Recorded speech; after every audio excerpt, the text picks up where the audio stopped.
Buona giornata a tutti, siamo a una nuova puntata della rubrica Ecologia e Territorio, che la potete vedere in streaming su Veneto Globe.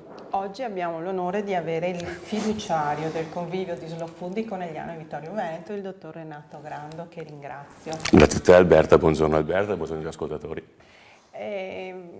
Ho invitato Renato perché sentiamo spesso parlare di slow food, però magari molte persone non sanno in realtà che cos'è, magari molte di più sanno cos'è il fast food, che a noi non ci piace proprio tanto, sì.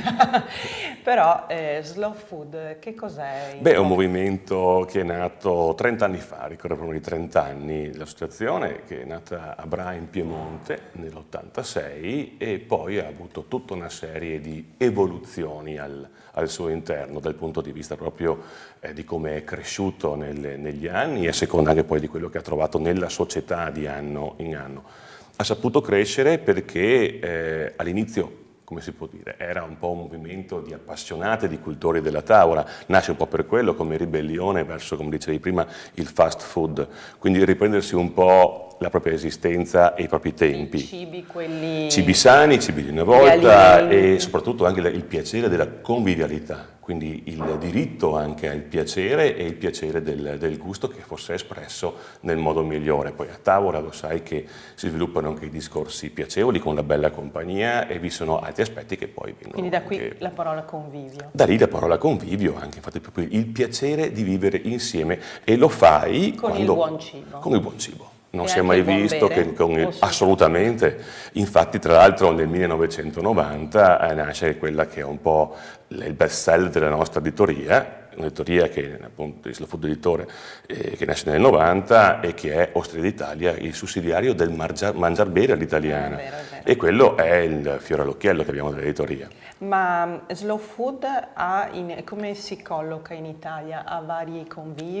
Sì, ha 800 convivi, quindi le condotte sparse sul territorio, poi questi apparati, organismi regionali che servono per coordinare le varie condotte, quindi dei fiduciari che operano sul territorio, e poi c'è la sede nazionale che è a Bra, in Piemonte, in provincia di Cuneo. Mi dicevi prima che comunque oltre ad essere un movimento italiano è nato in Italia ma è diventato un movimento mondiale. Riceve un po' la consacrazione, se vogliamo, nel 1989, 3 anni dopo che nasce, a Parigi, l'Opéra Comique, con un incontro dove appunto il movimento viene fondato, era necessario, come dire, coinvolgere un po' anche i cugini d'Oltralpe e dopodiché da lì si sviluppa anche in altre nazioni come la Germania, la Svizzera, Stati Uniti, che è fondamentale oggi, è molto diffuso negli USA, molto.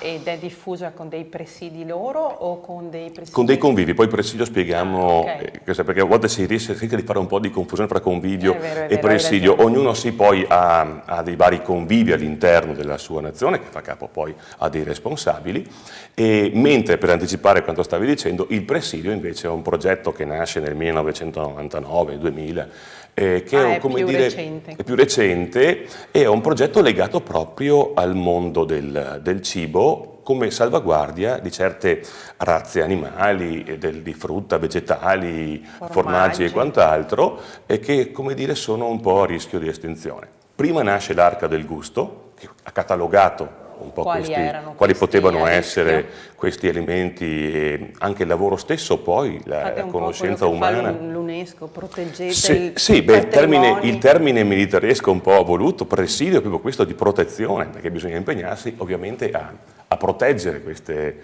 produzioni che sono appunto a rischio di estinzione, ma non solo quelle, anche il lavoro dell'uomo, il lavoro stesso che viene perso. E quindi tu, in quanto fiduciario, che ruolo hai? Sul territorio noi divulghiamo intanto questa che è la filosofia Slow Food, che negli anni è diventato un movimento sempre più ecogastronomico e ultimamente, poi in questi ultimi anni, della nuova agricoltura, con la filosofia di Terra Madre, che ormai sono parecchi anni che è presente all'interno di Slow Food, presente in 150 paesi, circa, dove c'è questa estrema, fortissima rete di contadini di tutto il mondo che si sentono, che scambiano le loro idee, i loro saperi, le loro i loro valori e li scambiano appunto con altri di altre zone del mondo, quindi tu hai gente che si incontra in Cile, Argentina, piuttosto che in Armenia, nel Caucaso, in Australia, Nord Europa, Africa, si scambiano i saperi e le conoscenze. Divulgare questi aspetti, cioè questa localizzazione, come dire, queste conoscenze locali che possono avere ripercussioni poi internazionali, che sono fondamentali, e noi ci sforziamo di diffondere questa parola, questo verbo, e di organizzare poi eventi dal punto di vista culturale, sociale, gastronomico, che appunto però ripercorrono queste strade. Molto bene. In Veneto noi abbiamo, intanto i presidi, l'abbiamo detto, sono queste produzioni, razze che sono a rischio di estinzione, di perdersi un po', che fanno parte di una memoria storica importante, devono essere legati a un territorio e a una tradizione. Sono legati all'ambiente, sono legati a un sacco di aspetti, no? Che voi comunque rispettate tutti. Devono essere intanto sostenibili, perché l'agricoltura che noi proponiamo oggi, da tanti anni... Dico così... Come si diventa presidio? Beh, anche attraverso una segnalazione. Se vi sono delle realtà in un territorio che sappiamo che fanno parte di una storia e che sono radicate e sono interessanti, sono buone, sono pulite, sono giuste perché danno una remunerazione, c'è una commissione, certo, sì, c'è chi si occupa di questo, c'è una fondazione che si occupa dell'Arca del Gusto e dei Presidi, che è nata nel 2004, se non vado errato. Quindi c'è una sorta di un suggerimento, una candidatura che sì, poi viene vagliata. Viene vagliata e si verifica la bontà di questo E nel momento in cui si ritiene che quello è un presidio, parte il progetto che poi viene dato, viene messa la chiocciolina. È una chiocciola stilizzata particolare, diversa, è un simbolo un po' diverso dalla solita chiocciola. Qui stiamo vedendo anche delle immagini che adesso un po' alla volta ne parleremo. Scorrendo. È chiocciola proprio perché è lenta, no? La chiocciola, beh sì, è elogio della lentezza, basta con la Fast Life, vogliamo gli animaletti che siano appunto, che ci facciano riprendere un po' il nostro tempo. Se parliamo... Partiamo dalla provincia di Treviso. Noi in provincia di Treviso abbiamo dei presidi? Sì, in Veneto ne abbiamo 14 in questo momento. In provincia di Treviso abbiamo un po' il Morlacco del Grappa, che poi lo si trova posto la zona del Grappa che è verso Vicenza. Abbiamo un altro che è trasversale, che è il mais bianco perla, e un altro ancora che è l'oca in onto, che si trova anche in provincia di Padova. Ma il mais mi dicevi che in realtà è un mais bianco, no? È un mais bianco. Che invece il più diffuso è quello giallo, invece sì. Questo è... Beh, tradizione nostra comunque... Della nostra zona. Della nostra zona, Treviso e Venezia, tutto il veneziano e trevigiano ha sempre consumato il mais bianco. Anche per caratteristiche pedologiche quello giallo cresce bene anche in collina, anche verso la montagna, mentre quello bianco no, e quindi è più diffuso in pianura. Ma è questa credo la pannocchia? Questa è la pannocchia, esattamente, il mais bianco perla. Che è più piccina? No, è lunga, fusolata, vitrea, bianco perlacea, e diciamo che ha un sapore più delicato, e quindi Venezia, che da sempre lo ha introdotto nella sua gastronomia, lo utilizzava per i piatti tipici di laguna, e quindi con le schie, con le seppie, le moeche o altro, e quindi si sposava sicuramente molto meglio. Da lì la tradizione impone. Effettivamente è più sottile, sì. quello giallo è più grosso. No, dipende, sono tantissime le varietà di mais. Pensa che ai tempi precolombiani ce n'erano 3.000 varietà. Ma anche questo viene da lì? Anche certo, tutto il mais viene dalla zona del Messico, Guatemala, dal Centro America.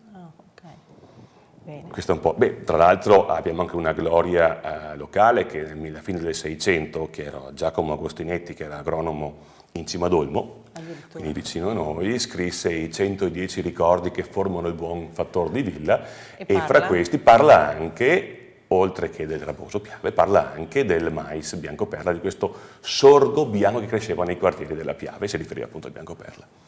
Bene. L'oca in onto noi in questo presidio prevede di salvare l'oca o di salvare come viene cucinato? Beh, una volta lo si utilizzava, no, era per l'eterno problema di conservazione dei cibi che nei secoli passati ha traviato molto l'umanità. Oggi ovviamente è molto cambiata con i sistemi che abbiamo, però un tempo il problema era appunto come conservare un cibo, come farlo durare nel tempo. È la sua conservazione, veniva cucinato, poi messo nei vasi con dell'alloro, con il suo grasso, coperti, poteva durare anche fino a 2 anni, per dire, quindi uno poi alla bisogna toglieva la parte di carne che gli serviva. Il presidio prevede che si faccia la stessa pratica di un Sì, l'importanza del presidio è che appunto le pratiche vengono mantenute e quindi i sistemi, con piccole eccezioni, va bene, ma i sistemi devono essere un po' quelli. E quindi l'oca, che era un animale che si trovava sempre nelle nostre aree, si trovava sempre nei nostri cortili, veniva... Questa oca è autoctona? Una volta c'era la bigia, c'era l'oca veneta, oggi la maggior parte delle oche usate sono quelle romagnole bianche, sono più grandi, sono le più diffuse. Ci sono poi le galline padovane. Sì, altro presidio che la gallina padovana. Che è quello col ciuffetto? Col ciuffetto, sì, ha le penne lanceolate, queste piume, questi ciuffetti. E questa che caratteristica ha la caratteristica che è questa di avere un incedere un po' barcollante perché non ci vede bene davanti intanto e quindi è sempre un po' incerta nel suo andare. E ha colorazioni varie, dalla bianca a nera, argentata, dorata, quindi è questa crestina che vediamo. Ma questa ha una carne particolare? Ha una carne pregiata particolare, sì, morata, molto saporita, assomiglia un po', se vogliamo, come colorazione un po' più verso la faraona, se vogliamo. E ha una storia antica perché pare che Giacomo Doni dell'orologio, questo medico astronomo padovano, nel 1300, quando ci spostava di corte in corte per viaggiare, per così conoscere un po' i vari paesi, fosse finito in Polonia e lì avesse notato questo animaletto, questo animale. Pare che sia di origini di quelle parti. E poi ha trovato sì. Ma come animale di bellezza, di parco proprio, come i pavoni per dirti, non per la sua carne all'inizio. Poi si è scoperto per la bellezza che era del piumaggio, poi si è scoperto che invece la carne era pregiata, era più che buona, insomma, soprattutto nei momenti di magra anche, presumo. E a me piace l'orzo. L'orzo delle Valli Bellunesi. L'orzo delle Valli Bellunesi è uno dei presidi della zona del Belluno che è molto ricca di biodiversità. E l'orzo dove lo è un orzo distico, ma cresce sui 1700 metri di quota, solo che c'è una piccola produzione, purtroppo. È pregiato, ma è molto limitato, come lo è anche, sembra in quella zona lì, il fagiolo gialletto, sempre della Val Belluna. E cos'è? Quelli piccoli gialli? Sì, piccolo giallino con le scriminature verdi. E quello di Lamon invece non c'entra. Comunque fa parte di quell'area, assolutamente. Altra eccellenza, tra l'altro sono i primi che arrivano in Italia. Sì, mi sono sempre chiesta perché Lamon è un paesino tutto, è abbastanza ma alto, ti dico, arroccato. Nel 1532, mi sono sempre chiesta perché è arrivata proprio là. Quando Papa dei Medici era Clemente VII, ebbe in regalo dalla corte di Spagna, era il periodo delle grandi ambasciate, degli scambi anche di doni tra le varie ambasciate, un sacchetto di fagioli, sì, che veniva dal Centro America attraverso la corte di Spagna, appunto.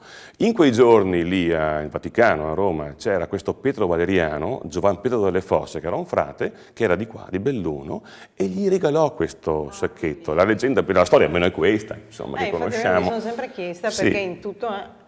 Lui lo prese, lo portò nella sua terra e lo seminò e abbiamo i primi fagioli, insomma, nella nostra zona dal 1530. E che sono rimasti. E sono rimasti, tant'è che le varietà che ancora si conoscono, principali del Damon, sono Spagna, Spagnolette, Canalino, e quindi Spagna e Spagnolette richiamano proprio la memoria di questa origine, no? Attraverso la Spagna arrivarono a noi.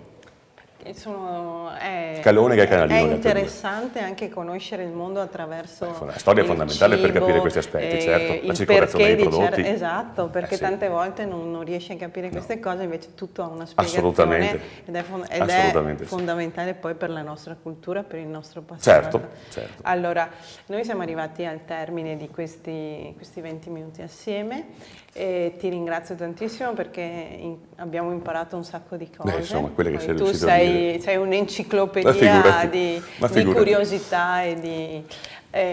cosa possiamo dire? Che posso tornare volentieri per completare un po' questo aspetto. Perché... Quindi ti aspettiamo alla prossima puntata.